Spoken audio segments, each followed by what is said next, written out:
नमस्कार, स्वागत है आप सभी का। खास पेशकश लेकर आपके साथ मैं हूं पूजा कविया गोमा।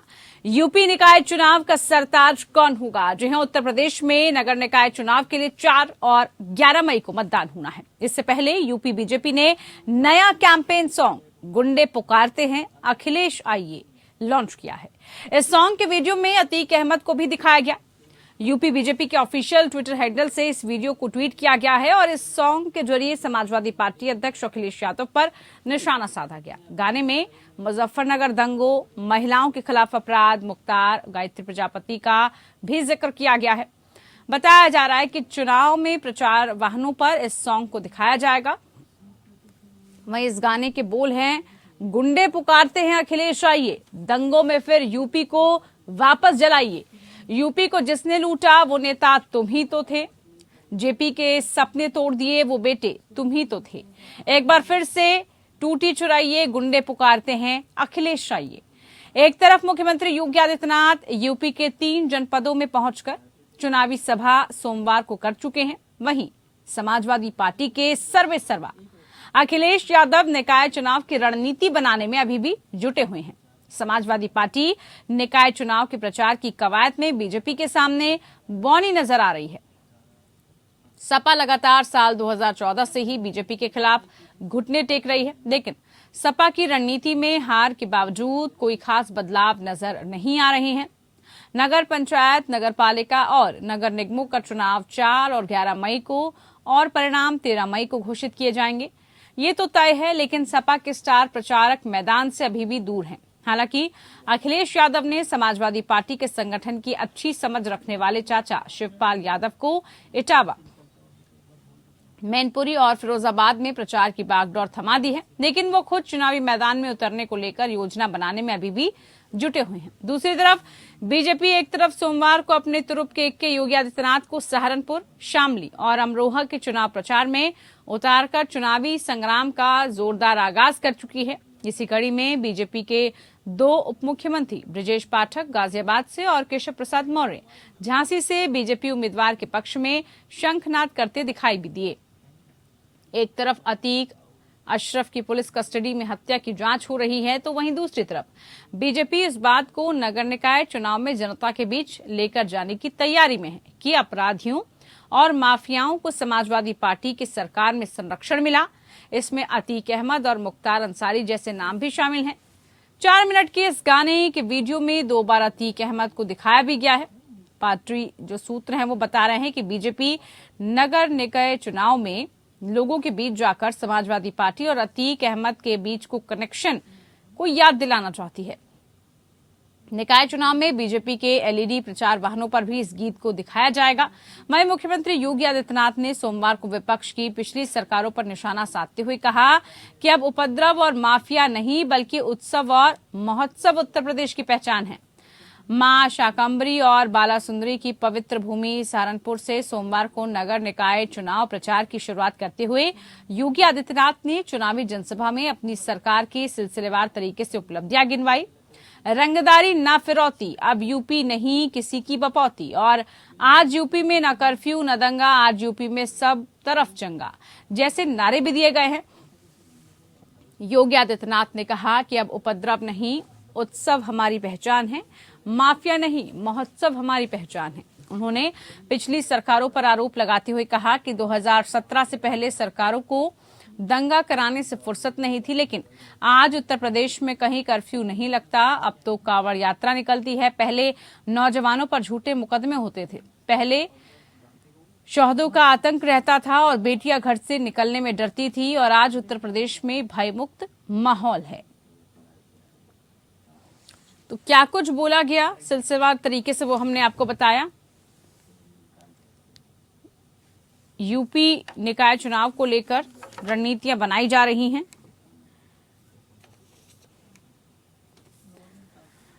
तो इसी को लेकर आज की हमारी खास चर्चा रहने वाली है, और साथ ही कई सवाल इसी को लेकर रहेंगे कि आखिरकार उत्तर प्रदेश में कौन इसको लेकर सरताज अपना कायम करेगा। और जिस वक्त जो माहौल चल रहा है, जो स्थितियां चल रही हैं, एक दूसरे पर आरोप प्रत्यारोप चल रहा है, और साथ ही अब तो गाने के माध्यम से भी एक दूसरे पर आरोप लगाने का कोई भी मौका पार्टियां नहीं छोड़ रही हैं। जिसे को लेकर खास पेशकश चर्चा हमारे साथ करने के लिए खास मेहमान जुड़ चुके हैं हमारे साथ।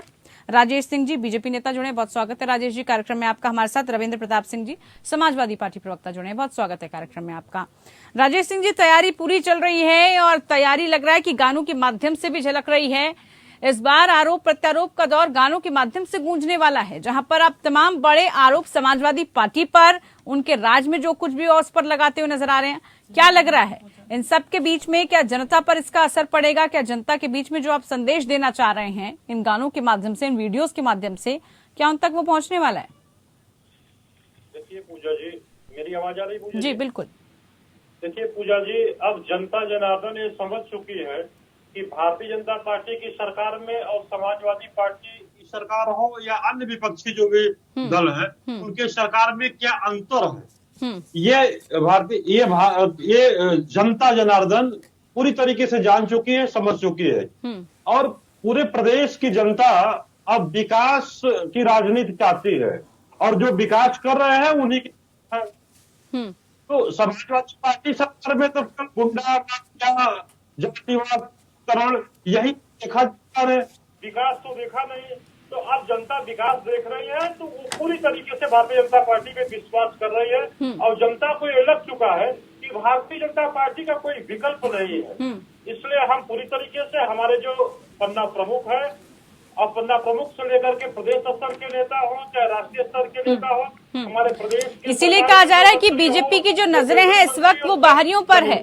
इसीलिए कहा जा रहा है दूसरे मजबूत कैंडिडेट्स की जो नजरें हैं इस वक्त, बीजेपी उन पर नजरें गड़ाए बैठी है। बाहरियों पर बीजेपी की नजरें हैं कि कैसे उनको ज्वाइन किया जाए, जितने भी मजबूत कैंडिडेट्स है कैसे उनको तोड़ा जाए। आरोप ये भी है। नहीं पूजा जी, देखिए जो भी गुंडा माफिया के खिलाफ है, जो उसूली के खिलाफ है, भ्रष्टाचार के खिलाफ है, राष्ट्रवाद के साथ है, विकास के साथ है, तो उसका हम स्वागत करते हैं, तहे दिल से स्वागत करते हैं कि आइए आप हमारे साथ। तो जिनकी विचारधारा बदल चुकी है और जो सांस नहीं ले पा रहे थे दूसरे दलों में, लेकिन वो राष्ट्रवादी विचारधारा के सोच के साथ थे और उनको लग रहा है कि यहाँ पे हमारा कोई स्थान नहीं था, यहाँ पे तो केवल भ्रष्टाचार है, केवल जातिवाद है, तुष्टीकरण है। और ऐसे लोग का अगर माइंड परिवर्तित होता है, उसका विचार परिवर्तित होता है, हमारे साथ आते हैं तो उनका स्वागत है पूजा जी। चलिए, लेकिन इस बीच क्या परिस्थितियां बन रही है और किस तरह से समाजवादी पार्टी तैयारी कर रही है, क्योंकि तमाम आरोप लगाए जा रहे हैं आप पर प्रताप जी। साथ ही गाने के माध्यम से जिस तरह से कोशिश बीजेपी की है कि गुंडाई, भय, रंगदारी, ये जो सब कुछ हुआ करता था पहले की सरकारों में, वो अब नहीं है। सीधा आरोप समाजवादी पार्टी पर, कितना असर लोगों पर पड़ने वाला है इन सब का? बीजेपी झूठ बोलने में, दूसरे को बदनाम करने में उसका रणनीतिक चाह है और उसने हम खाली विपक्षियों को नहीं किया है, अपने भी कार्यकर्ताओं को, अपने भी पदाधिकारियों को बदनाम किया है। उनके एक नंबर 1 लीडर हुआ करते थे श्रीमान आडवाणी जी, उन्होंने जिन्ना की मजाक पे चादर चढ़ा दिया तो उनको भी बदनाम कर दिया। नानाजी देशमुख को बदनाम कर दिया, गोविंदाचार्य जी के चरित्र पे प्रश्न लगा दिया। तो यह बीजेपी की आदत है। अभी अच्छा है होता है कि इसी गाने में, जो गाना उन्होंने बनाया है, ये गाना उनकी संस्कृति को झलकता है कि कितनी निचली स्तर की सोच है। अब मैं एक सलाह दे देता हूँ, उसी गाने में बलात्कारी चिन्मयानंद का नाम भी डाल दिए होते, कुलदीप सेंगर का भी डाल दिए हुए होते, साक्षी महाराज का भी डाल दिए हुए थे। वैसे लिस्ट बहुत लंबी है, उत्तर प्रदेश के है, कभी इलाहाबाद का विधायक है, ठीक है। और सजा याफ्ता अपने विधायकों का नाम डाल दिए होते, अतुल सिंह, हमीरपुर से अशोक चंदेल, कप्पू तिवारी, सांसद कमलेश पासवान। बिल्कुल रविंद्र जी, देखिए ये तो जिस तरह से आरोप लग रहे हैं, गाने को लेकर बात हो गई, लेकिन निकाय चुनाव की जब हम बात कर रहे हैं तो कई ऐसी चुनौतियां हैं जो इस वक्त समाजवादी पार्टी के सामने खड़ी हुई हैं, क्योंकि कई ऐसे क्षेत्र हैं जहां पर सबसे बड़ी जो इस वक्त चुनौती आपके लिए है वो अपनों का बागी होना। आपके जो गढ़ हैं वहां से अगर आप एक को टिकट देते हैं, दूसरा नाराज हो जाता है, वो किसी और पार्टी की तरफ रुख करने की तैयारी कर देता है या फिर निर्दलीय लड़ने की तैयारी शुरू कर देता है। तो ये जो इस वक्त स्थितियां बन रही हैं, इन सब स्थितियों से समाजवादी पार्टी पर क्या असर पड़ रहा है? किस तरह की ग्रासरूट लेवल पर अगर हम बात करें तो तैयारी की जा रही है? बागी की बात आपने कही तो 2 उदाहरण आए हैं। एक हमारे बर्क साहब ने अपने प्रत्याशी के लिए कह दिया था। दूसरा एक स्थान है शाहजहांपुर, जहाँ बड़े दो दिग्गज रहते हैं। एक साधुओं के तथाकथित संत चिन्मयानंद रहते हैं और दूसरे अजय सुरेश खन्ना साहब रहते हैं। वहाँ इनको प्रत्याशी नहीं मिला तो हमारे परंपरागत प्रत्याशी को ले गए, मतलब इनको अपने प्रत्याशियों के नहीं है। अब बागी की बात सुन लीजिए। गोरखपुर में एक एमएलसी है देवेंद्र प्रताप सिंह, भारतीय जनता पार्टी के। ये एमएलसी हैं स्नातक के। दूसरे एमएलसी जो मनोनीत एमएलसी हैं धर्मेंद्र सिंह सैंथवार। एमएलसी देवेंद्र प्रताप सिंह आरोप लगाते हैं एमएलसी धर्मेंद्र सिंह सैंथवार पे कि इन्होंने गोरखपुर में नगर निकाय में पैसा लेके टिकट बांटा है। 74 लोग बागी हो गए थे। किसी तरीके से मुख्यमंत्री जी ने अपने उसी सदन वाले अंदाज में जाके उनको घेर लिया। लखनऊ में जहां आप बैठी हुई हैं, यहाँ पर इन्होंने अपने सारे प्रमुख प्रत्याशियों का टिकट काट दिया। 25 जगह पे बगावत है। ठीक है रविंद्र जी, देखिए ये बीजेपी से सवाल पूछा जाएगा ना। बात मत काटिए। नहीं, बात नहीं काटती मैं। देखिए आप अपनी पार्टी का बताएंगे ना। कन्नौज, मैनपुरी, जसवंत नगर, इन सब की स्थितियां क्या चल रही हैं, वहाँ पर कैसे मान मनोबल का दौर चल रहा है, उस पर भी हमें चर्चा करनी होगी ना। इस सवाल में बीजेपी से पूछूंगा। कर लीजिएगा पहले मुझे कर लीजिए, आप कर लीजिएगा चर्चा। मैं आपसे रोक नहीं रहा हूँ, सब चीज का जवाब दूंगा। फिर शिकोहाबाद में बगावत हुई, कौशाम्बी में बगावत हुई, आगरा में 30 स्थानों पे बगावत हुई। ठीक है ना। तो अगर बगावत की बात कर रहे हैं तो बगावत का रख दिया। एक बात आपने बोला, मतलब ये व्यक्तिगत बात थी आपकी कि समाजवादी पार्टी ने घुटने टेक दिए। सुन लीजिए, इसका भी आंकड़ा सुन लीजिए। 2017 में हमारा सबसे खराब परफॉर्मेंस आज तक कर रहा 47 सीट और भारतीय जनता पार्टी 312 सीट। हमारा मत प्रतिशत 22 था, उनका मत प्रतिशत करीब 40 था। उसी साल जब निकाय का चुनाव होता है, जहां हमने घुटने टेक दिए थे, हम नगर निगम में कभी नहीं जीते, लेकिन नगर पालिका अध्यक्षों में भारतीय जनता पार्टी 70 थी तो हम 22% वोट वाले 45 थे। ठीक। और अगर नगर पंचायत अध्यक्ष की बात देखेंगी तो भारतीय जनता पार्टी 100 थी तो हम 22 थे। फिर उसके बाद में लोकसभा का उपचुनाव होता है, दोनों मंत्री उप मुख्यमंत्री और उप मुख्यमंत्री के यहाँ दोनों हार जाती है। चलिए ठीक है रविंद्र जी। राजेश जी, बीजेपी पर यह आरोप कि जो भी कैंडिडेट्स आपको लग रहा है आपके पास नहीं है, जिन भी क्षेत्रों में जहां पर भी आपको लग रहा है कि वहां पर बात नहीं बन रही, वहां पर आप बड़ी आसानी से बाकी के दलों के प्रत्याशियों को ला रहे हैं, किसी भी तरह से आरोप। लेकिन सवाल हमारा यहाँ पर यह है आपसे, क्या कुछ चुनौतियां इस वक्त आपको लग रहा है रहने वाली हैं, या जिस तरह से आप बुलडोजर नीति कह ले, या इस वक्त जो भी कुछ घटनाक्रम रहे, जितने भी गैंगवार चली, उसके बाद जिस तरीके से उन सबको आप नस्तेनाबूद करने के दावे कर रहे हैं, कितना असर लोगों पर पड़ेगा? आपको नहीं लगता लोगों का जो बेसिक मुद्दे होते हैं, चाहे महंगाई की बात कर ले, गरीबी की बात कर ले, युवाओं को नौकरी देने की बात कर ले, इन सब मुद्दों पर भी लोगों का फोकस रहता है और ये मेन मुद्दे होते हैं, बुनियादी मुद्दे जब हम बोलते हैं तो लोगों पर सबसे ज्यादा नजरें इसी पर रहती हैं। हाँ, देखिए पूजा जी, अब तो जनता विकास की राजनीति के साथ हो गई है और सबको मालूम है कि 2015 में केंद्र की बहुत सारी योजनाएं शहरों के लिए और गांवों के लिए शुरू हुई पूजा जी, लेकिन 2017 तक समाजवादी पार्टी की सरकार रही और उन योजनाओं को जमीन पर नहीं उतारा गया। तो जनता इस बात को जानती है कि 2017 में आदरणीय योगी आदित्यनाथ जी की जो सरकार बनती है उसके बाद बहुत सारी जो केंद्र की योजनाएं हैं, चाहे स्मार्ट सिटी की योजना हो, प्रधानमंत्री आवास योजना हो, या अब जब से भारतीय जनता पार्टी की सरकार बनी है पूजा जी, तब से जो ग्रामीण क्षेत्र है उनका जो है कि शहरीकरण में कन्वर्ट बहुत तेजी से हो रहा है और जो गांव में रहने वाली जनता है उनको भी शहरी जैसा सुविधा मिल रहा है। तो अब जो है कि 17.62 लाख प्रधानमंत्री आवास योजना के तहत घर तैयार कर देना और 1190 करोड़ रुपए जो है जो पीएम का निधि है उसके तहत कर्ज दे देना, उसके बाद हर घर नल से जल की जो योजना है, अमृत योजना है, उसके तहत अब सड़कों के साथ साथ नालियां भी बनाई जा रही। तो जनता ये सारे विकास के साथ साथ ये भी देख रही है कि जो प्रदेश पहले गंगा के नाम से जाना जाता था आज गंगा मुक्त प्रदेश के नाम से जाना जाता है। आज गुंडई पूरी तरीके से खत्म हो गई है, माफिया राज खत्म हो गया है।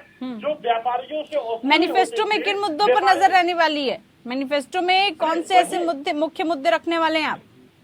मुख्य मुद्दा वही हमारा विकास, सबका साथ सबका विकास, और जो केंद्र की योजना, प्रदेश की जितनी सारी योजनाएं हैं उस योजनाओं को हम रखने वाले हैं, और जो दंगा मुक्त प्रदेश हुआ है हम उसको रखने वाले हैं। तो बहुत सारी चीजें हैं, हमारी सरकार ने काम बहुत किया है, इसीलिए हम पटना प्रमुख से लेकर के केंद्रीय नेताओं तक को जमीन पे उतारा जा रहा है, जिसके तहत वो घर घर जाकर के, गली गली जाकर, मोहल्ले मोहल्ले जाकर सरकार ने जो काम किया है उन योजनाओं को कल बताना है पिताजी, जनता जानती है। और ये सब जानते हैं कि बीजेपी चुनावों को लेकर किस तरह से स्ट्रैटेजी अपनाती है और जमीनी स्तर पर कैसे काम करती है, वो लगातार हम देखते हैं। लेकिन रविंद्र प्रताप जी, क्या लग रहा है इस वक्त, क्या जिस तरह से बीजेपी देखिए चुनावों के लिए हमेशा तैयार रहती है, कितनी तैयारी समाजवादी पार्टी कर रही है? क्योंकि ऐसे ना हो जाए ऐन मौके पर ही सब कुछ किया जाए और उसके बाद फिर रिजल्ट के बाद आप फिर कहें कि वैसी तैयारी नहीं हो पाई। अखिलेश यादव जी कहां पर पहुंच रहे हैं, कौन कौन सी रणनीतियां उनकी तरफ से बनाई जा रही है? जमीनी स्तर पर नेता जब तक नहीं उतरेगा, क्योंकि देखिए निकाय चुनाव, जमीन से जुड़े मुद्दे यहाँ पर हमेशा से लोगों के बीच रहते हैं, तभी आपको लगता है कि यहाँ काम कर पाएंगे ऐसे मुद्दे? पहले तो इन झूठ को समझ लीजिए, तो हम माननीय अखिलेश यादव जी की तैयारी बता देंगे, क्योंकि हमने सबसे पहले मेयर, जितने भी 16 मेयर है घोषित कर दिए, और आज तक इनके गाजियाबाद की मेयर की घोषणा करने के लिए दिल्ली जाना पड़ता है। तो अभी मैं बता देता हूं कि इनके किसी भी प्रदेश को 4 मापों पे आंकड़ा जाता है, 4 संस्थाएं हैं। प्रथम माननीय न्यायालय है, जिसमें माननीय उच्चतम न्यायालय और माननीय उच्च न्यायालय है। दूसरा नीति आयोग है, तीसरा एनसीआरबी है, चौथा एनएचआरसी है।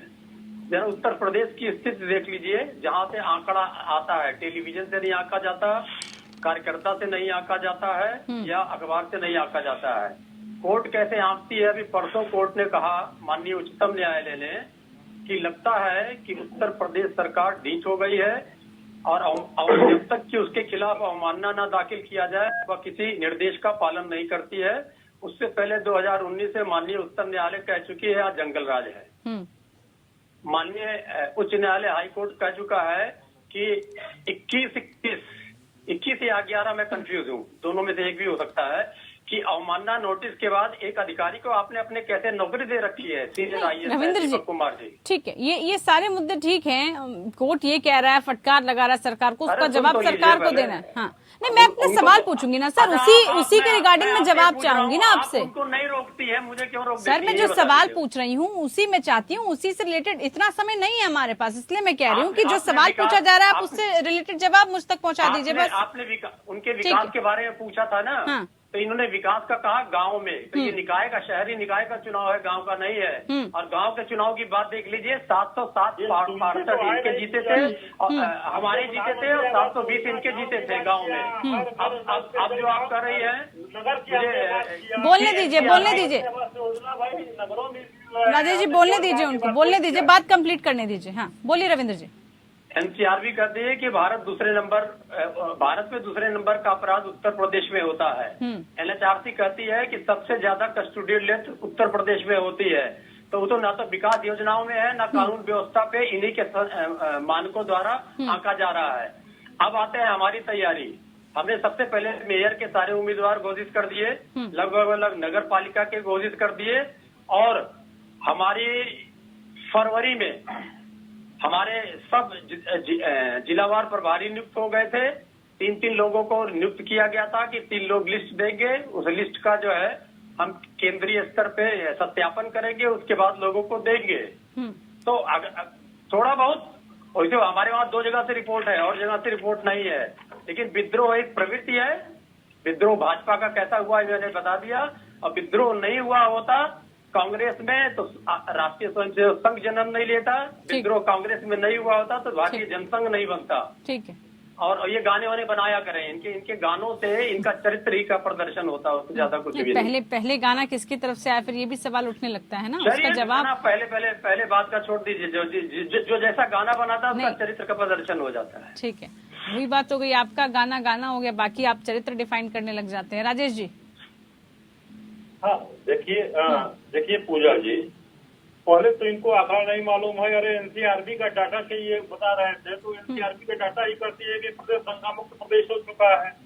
लॉ एंड ऑर्डर कितना मजबूत है, महिलाओं के साथ अपराध में कितनी कमी आई हुई है। भाई अखिलेश जी तो पूरे 5 साल क्या 10 साल तक सोते रहे और उनको सफाई महोत्सव से समय ही नहीं मिला। और नींद से कब जागते हैं, जब चुनाव आता है तब नींद से जागते हैं। अरे भारतीय जनता पार्टी दुनिया की सबसे बड़ी पार्टी है पूजा जी। हमारे यहाँ एक व्यक्ति घर में बैठ करके प्रत्याशी नहीं तय कर लेता और ये भी नहीं तय कर लेता है किसको टिकट मिलेगा, कौन चुनाव में जाए। ये दुनिया की सबसे बड़ी पार्टी है, बहुत बड़ा संगठन है। चलिए रिजल्ट बता देगा कौन सी पार्टी बड़ी और क्या कुछ किया जा रहा है, उस पर भी बहुत शुक्रिया आपने जो जवाब दिया सभी।